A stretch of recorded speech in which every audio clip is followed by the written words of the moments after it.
जब पीरे पीरा मीरे मीरा सरकार महबूब सुबहानी गौसे समदानी शेख अब्दुल कादिर जिलानी रज़ियल्लाहु अन्हु ने इरशाद फरमाया कि हर वली के कांधे पर मेरा कदम है, तो उस वक्त जमीन पर कोई वली बाकी न रहा कि जिसने तवाज़ो और आपके मर्तबे अली का एहतराम करते हुए अपनी गर्दन ना झुकाई हो, और ना ही उस वक्त साले जिन्नातों में से कोई ऐसी मजलिस थी जिसमें इस कौल का तज़किरा ना हुई हो। तमाम दुनिया जहान के जिन्नात ग्रोह दर ग्रोह आपके दर पर हाजिर था।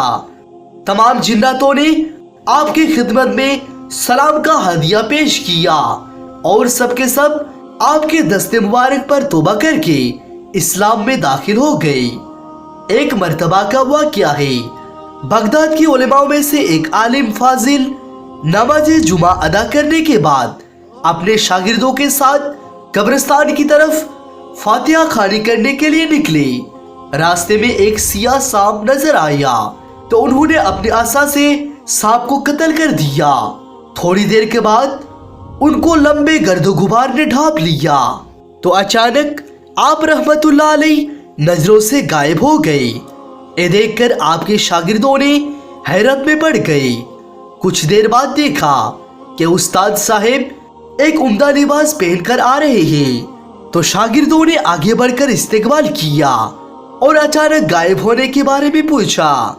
उस्ताद साहब ने फरमाने लगे कि जब मुझ पर गर्दो गुबार छा गया तो जिन्नात मुझे पकड़कर एक जजीरा में ले गया, फिर दरिया में मुझे गोता देकर अपने बादशाह के पास ले गए।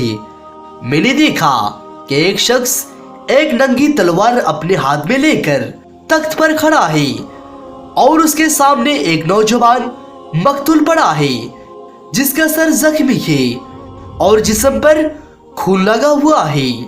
फिर मेरे मुतालिक सवाल किया गया कि कौन है। जिन्नात ने कहा यही कातिल है। फिर उन्होंने मेरी तरफ गुस्से की नजर में देखा और कहा, ऐ शहरी उस्ताद, तूने इस नौजवान को नाहक कत्ल क्यों किया? मैंने इनकार करते हुए कहा कि खुदा की कसम मैंने इसका कत्ल नहीं किया, आपने खामखा मुझ पर झूठा इल्जाम लगा रहे हैं। उन्होंने बादशाह जिन से अर्ज किया कि इसके हाथ का खून से लुथड़ा हुआ आसा इस बात का दलील है कि इन्होंने ही इसका कत्ल किया है। तो मैंने देखा कि वाकई आसा पर खून लगा हुआ था। फिर मुझसे खून के मुतालिक पूछा गया तो मैंने कहा, इससे तो मैंने एक सांप को मारा है और ये उसका ही खून है। बादशाह गुस्से से कहने लगा, क्या आपको पता नहीं वही सांप मेरा बेटा था? ये सुनकर मैं हैरत में पड़ गया। फिर काजी की तरफ मुतवज्जे हुई और कहा, ये शख्स अपनी कातिल होने का इकरारी है, तुम इसका कत्ल का हुक्म दे दो। काजी ने मेरे कत्ल का हुक्म दे दिया।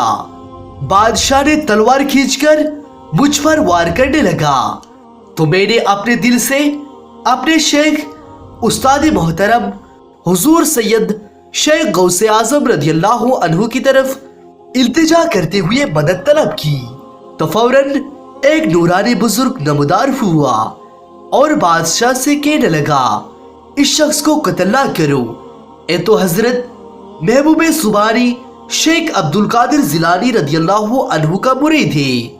आप रज़ियल्लाहु अन्हु की नाम सुनना था कि उसने तलवार हाथ से नीचे फेंक दी और मुझे कहा कि शहरी उस्ताद, मैंने गौसे आजम की अदब व एहतराम के खातिर तुझे अपने बेटे का कसस माफ किया।